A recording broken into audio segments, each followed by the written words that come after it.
Hello there. So I'm going through this house move, this multiple house move, and it's not like any house move I've ever experienced before. And I've experienced so many, I didn't think it'd be possible to encounter a completely new sort. And I guess the word that I could use to describe how I used to feel about it is excruciating. And what I realise is a much more appropriate word in many ways is exquisite. And this has got a lot to do with the way we perceive existence. You can have exactly the same set of circumstances, and depending what label you slap on it, depends completely upon your point of view. So I'll break it down, because I've said to people, I speak to face what I'm going through, and it's very hard for people to understand. So what is effectively it's 4 processes in one, and one is completed. First one, very straightforward, is helping my former partner move house. Very short distance, not that many trips in the car, and no trips to tip at all required for me on that one. Very straightforward, all done really quickly. And the second one is to do with my daughter, and this one is going on, and I've now recently initiated a third one, which is to do with me. So this is it. So she's got her house. A lot of work is being done to make the house suitable, which includes getting rid of lots of things in the house that need to be got rid of. In fact, I've done a total of 19 tips to the trip for her with that. Preparing the house to be lived in, which is what's happening at the moment. That's all right, the second phase. And the third phase will be when she moves house, and that will be in around about a month's time. And then the fourth phase is when I move house.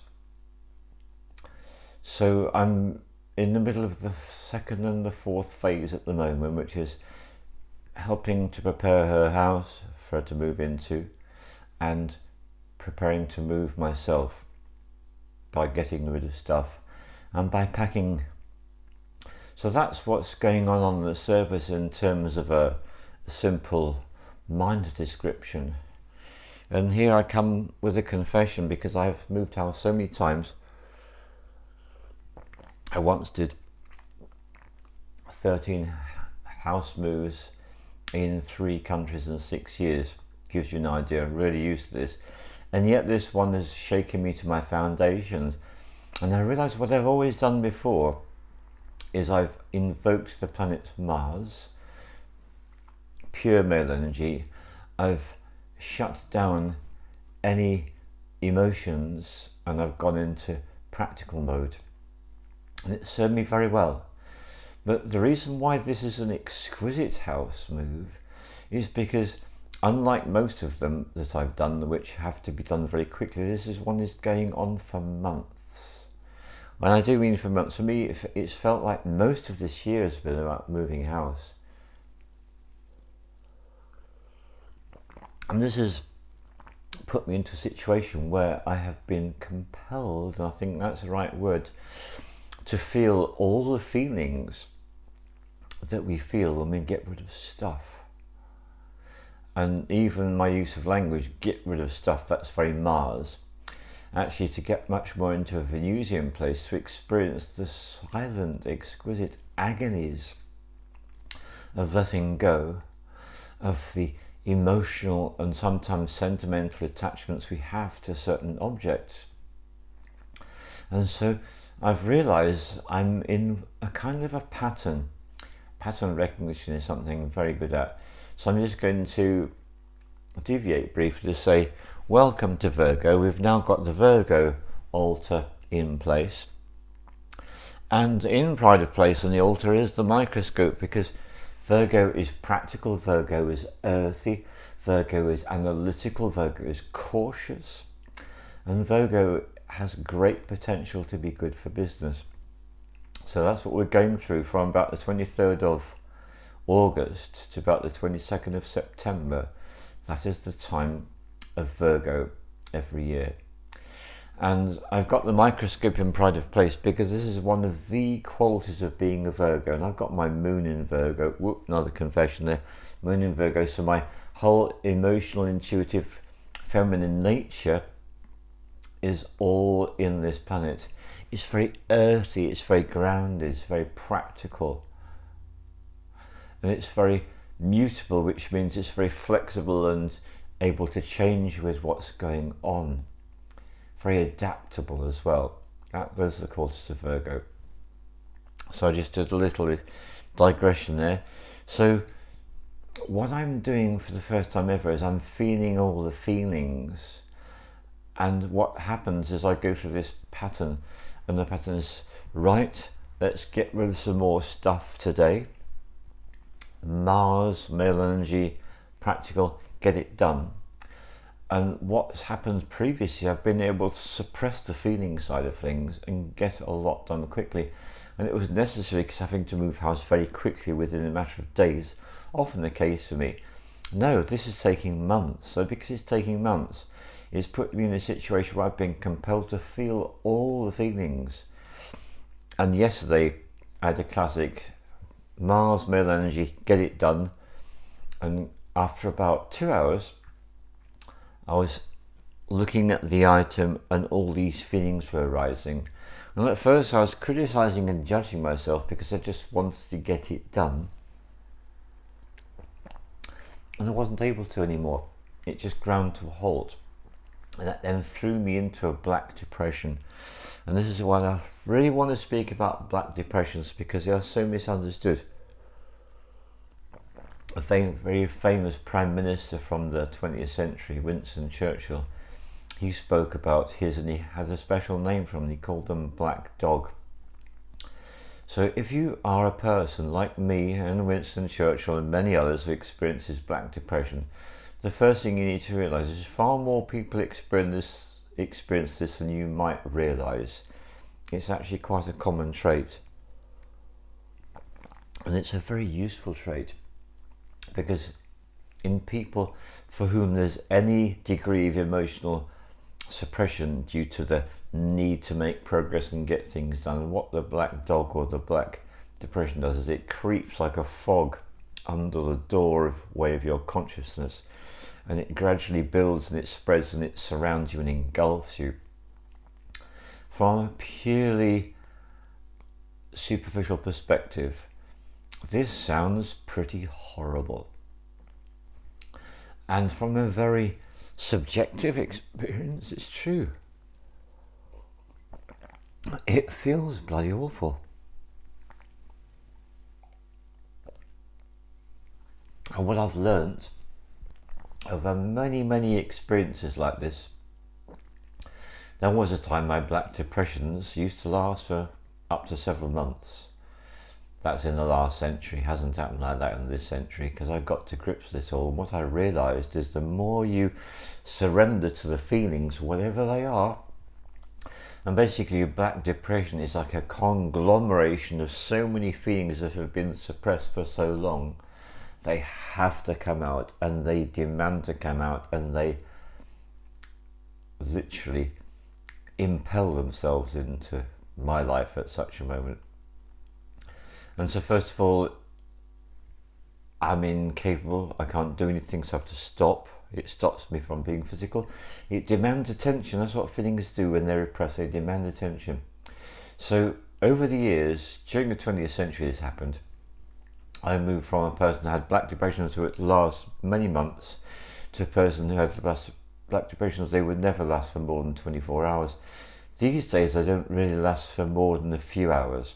It's extremely rare if it lasts for more than a few hours, this state. And that's because I surrender into that state, and being mutable Virgo, a very good time. Fiery Leo was not a time I could really do this, because I was just action. But as fire from Leo gives way to Earth in Virgo, perfect opportunity. So well due for black depression. And what I've discovered is the act of surrendering to all these feelings, the sense of powerlessness about this bowl. Do I give it away? Do I give it to charity shop? Do I keep it. 2 boxes of candlesticks. Do I keep them for this yurt encampment that I'm going to do at some point in the future, which is, as time goes by, looks less likely? Do I find someone to give them to? I had what people call a brainwave, an inspiration.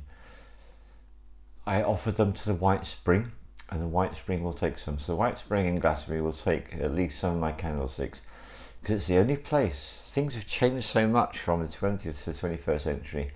Candles are a big part of my life in the 20th century. In the 21st century, not so much. And I know so few people that use them, but the White Spring, it's a building in complete darkness. It's only lit by candles, and it's got these wonderful watercourses flowing through it. I can't make a film inside because it's forbidden. But I've featured it on 1 or 2 films in the past. So here's the thing. By completely surrendering and flowing with the Black Depression, what then happens is what happened to me this morning, or in the night to be more precise, which is I receive a gift. Every time I open myself completely to a Black Depression, I receive a gift. And for me, it's a gift of great value and significance to me. Don't generally talk about this, but I thought I'll tell you about it. My dream life is one of the most significant things that happens to me in my life. I would equate it to having a sexual relationship in terms of power and impact and influence. Really big. And so I had these 2 dreams, and the first dream morphed into the second with the getting up to go to the toilet and feeling very wobbly and intoxicated. This can happen to me if I wake up in the middle of the night, seeing pixelated visions as I'm walking along. It can happen sometimes, particularly if a lot of processing is being going on. And so the first dream, I'm in a tower block, big block of flats, and the flats catch fire, and I can hear, but I can't directly see the flames, but I can hear them, and I can see light being reflected from the windows of other parts of the flats. It's on fire, and I go to the administration level. I say, the building's on fire, and the administrator says, oh, we're going to make a phone call about that soon. And I'm like absolutely flabbergasted, utterly horrified. I guess this is an attitude of a lot of administrators. There are some incredibly disturbing things happening in pretty much most countries in the world at the moment, and when it comes to those that actually have got the ability to do something about it, I'll give you an example. Right, in this country, horrific numbers of teenagers and children are being abducted and raped, and I've got a family member that's involved with attempting to work with those that are supposed to address this issue. And they gave a very similar response to the response of the administrator in the dream. Yeah, we need to do something about that. Pathetic, isn't it? That's actually the situation. I happen to know that from personal experience, insider's information. That's what's going on. Something needs to be done urgently, and it's like, yeah. So the dream reflected the ability of administrators to go, we need to do something, and then sitting on their asses and doing nothing. That came up in the dream. That was significant for me. I only realised that from speaking to you, had no idea before. So this is powerful divination, dream sharing. And I realised it's time to get the fuck out of this building, to be honest. And so I get a few bits together, and I start walking down the stairs, and it's a huge building, and the flights of stairs look like they're endless. It's like a drawing of MC Escher. If you ever put up MC Escher artwork, you'll see what I'm talking about. Really disturbing, the sense of proportion so vast. And there's a lift, and the lift door's open. It's like, sod that, I'm not going in the lift when the building's on fire, so I'm going down these stairs. I do eventually get out, and on the ground floor something has been done. It's taken so long to get out, and there's all this food which is available for people who've escaped from the building. I grab a big hunk of beef and eat the beef and emerge from the building with a sense of, oh my God, thank God I'm out of there. And then I'm aware that the apartment block is next to the sea. Interesting. And then I'm aware I'm somewhere where there is for people to go just to kind of recover and prepare to do what needs to be done after your building's on fire.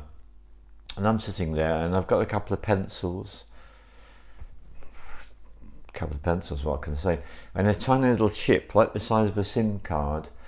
And this is something that I was given as I emerged from the building as a temporary Wi-Fi connection, which means I'd have access to Wi-Fi.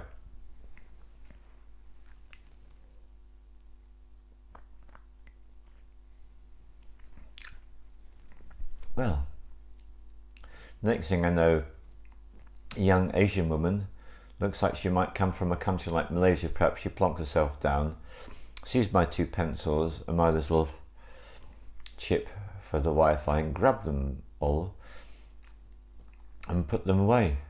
And I'm thinking, what is going on here? And I challenge her about it. And then that's when that dream ends.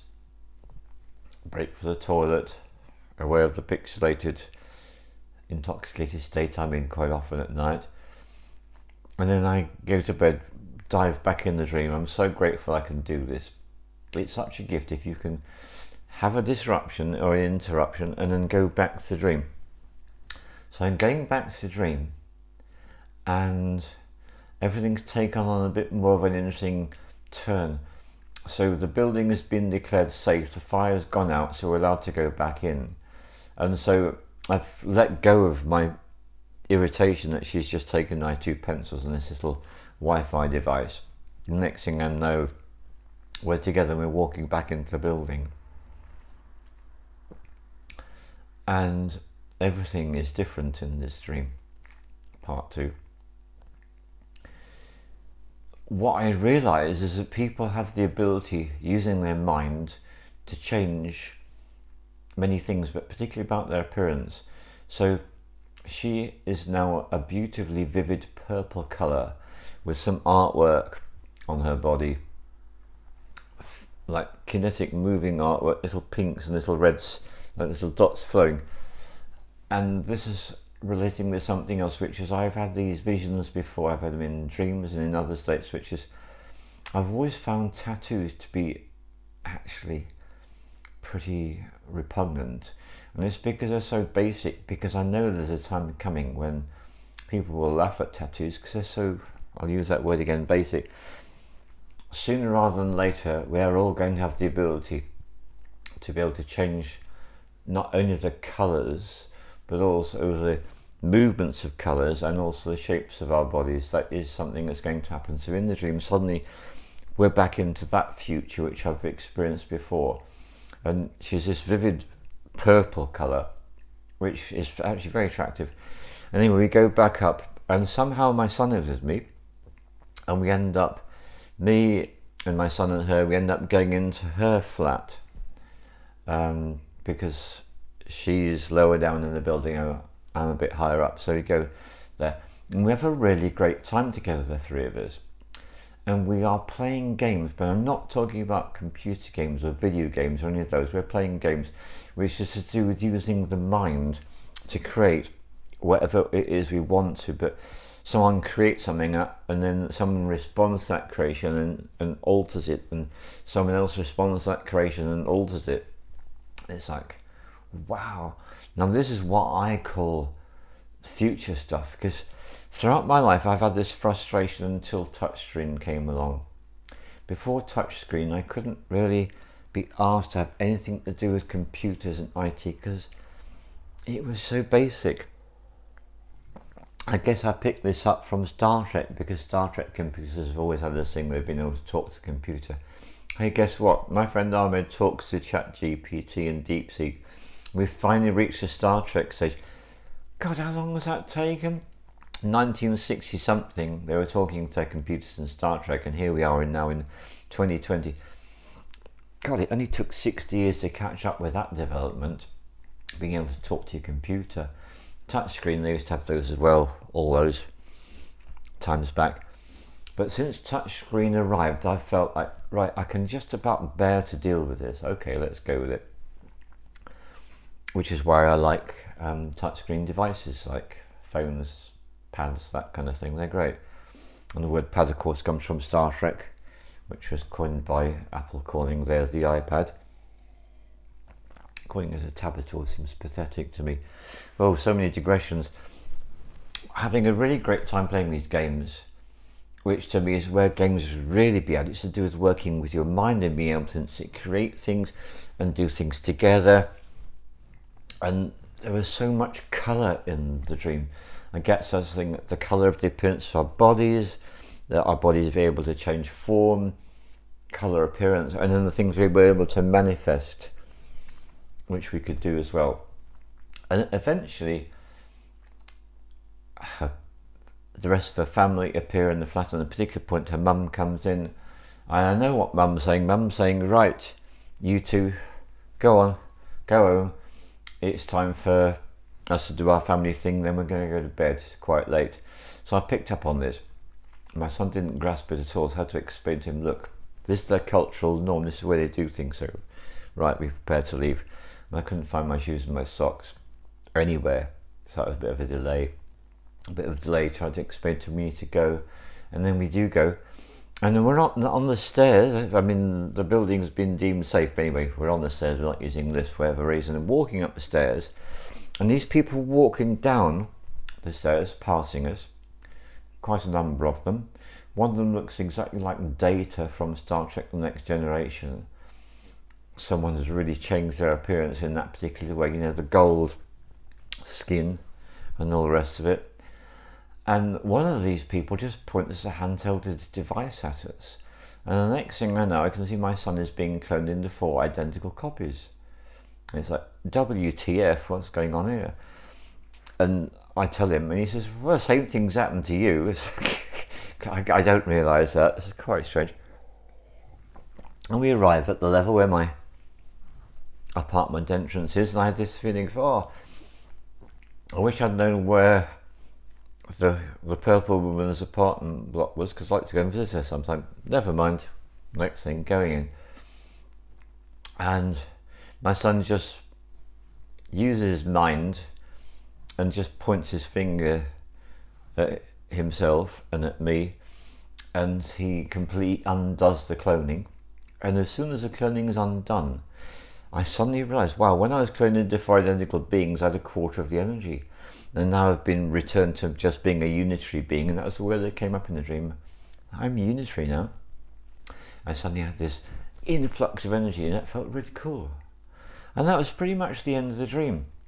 So what I'm explaining is that from my perspective, I had an experience which is far superior to any film, any fully immersive game, any so-called virtual reality with these headsets which never really caught on. So basic, so crude.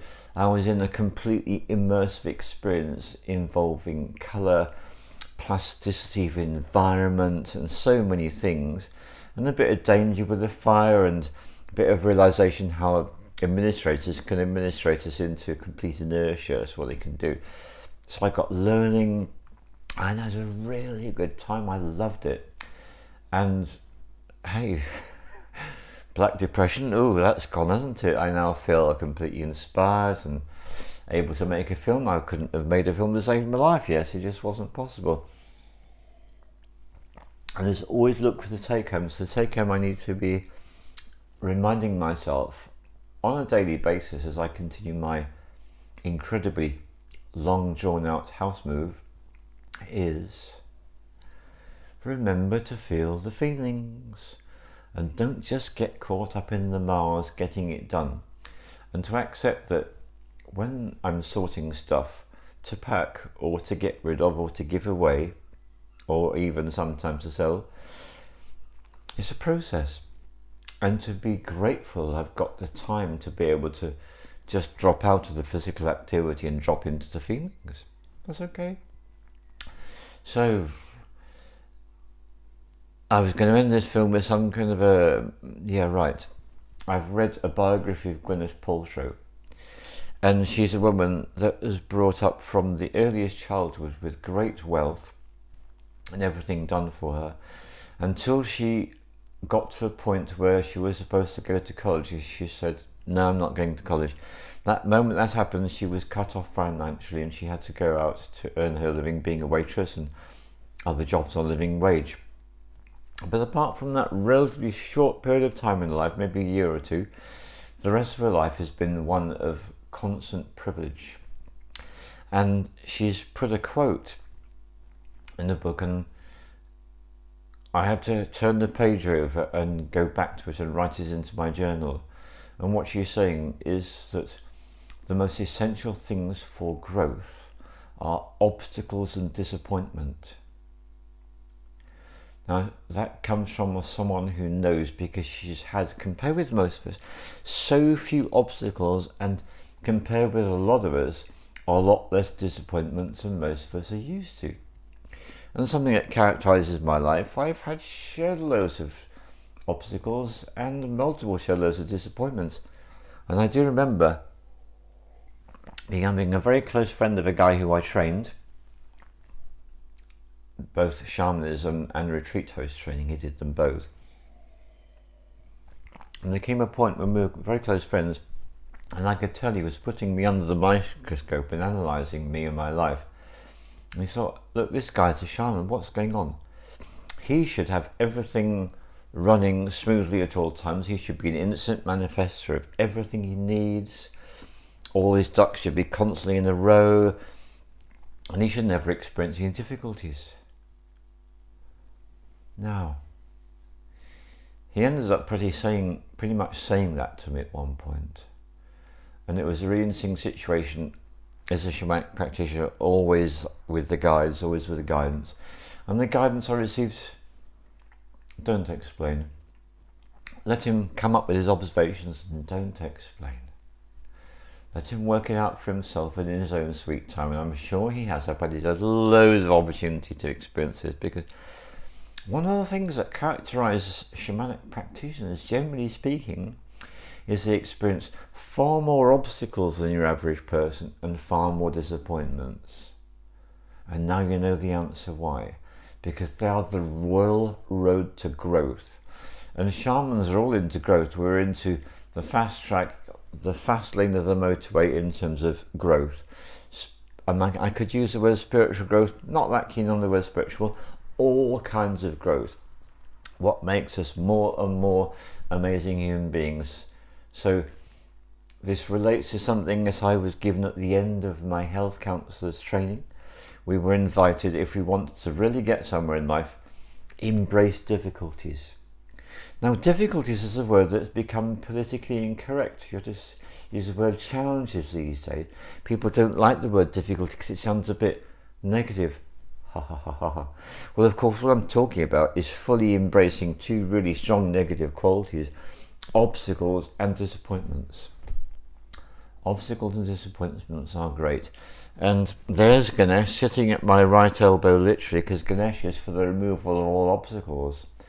And I remember very vividly when a friend of mine, he wouldn't mind me saying this, Bruce, said, well, the thing about Ganesh and the removal of all obstacles, Ganesh is the removal of all obstacles. That is the truth. And also, Ganesh enables us to have more of those experiences. So Ganesh actually enables us to grow spiritually by having more obstacles to be removed. So obstacles and disappointments. My suggestion to you, if you don't give much attention in your life to the obstacles and disappointments in your life, this is what I invite you to do. Take some time to be more aware of these when they arise, and to realise that every time you are disappointed by something, there's a woman I met, I really showed a strong interest in her. Her answer was, no, thank you, not interested. Very disappointing. Excellent for spiritual growth, and growth in all ways. So any chance you get to experience disappointment or experience an obstacle, the thing to do is to say a thank you. You can do what I do my meditations, which Ahmed taught me, which I just spend 10 minutes lying in bed saying to myself, thank you, every time I breathe in and breathe out. Up here, gazing at the candle, thank you every time I breathe and breathe out. That's 15 minutes of thank you, thank you, thank you. God knows how many thank yous every day. Really helpful to do that. And then afterwards, glass of water up to the candle. I'm living my best day, I'm living my best day, I'm living my best day. I say that 9 times, drinking 9 swallows of water. Wow, is all that good. Using the mudra for wealth and prosperity. Those two like that. Those two tucked in, and those 3 like that. It's a great practice, really great practice. But the greatest thing of all is to work with obstacles and disappointments, and to reach the place, and I'm not there yet, which is why I still got my black depressions. When I don't get my black depressions anymore, that will be when I've completely and utterly surrendered in total gratitude and appreciation to every single obstacle and every single disappointment. I'm not there yet, but that's one of the ways you can tell you've made a major milestone in your growth as a human being. So that's what came up for me to share with you this morning. All the love to you. As always, I greatly appreciate any comments you have to give. Thank you very much, and all the love to you.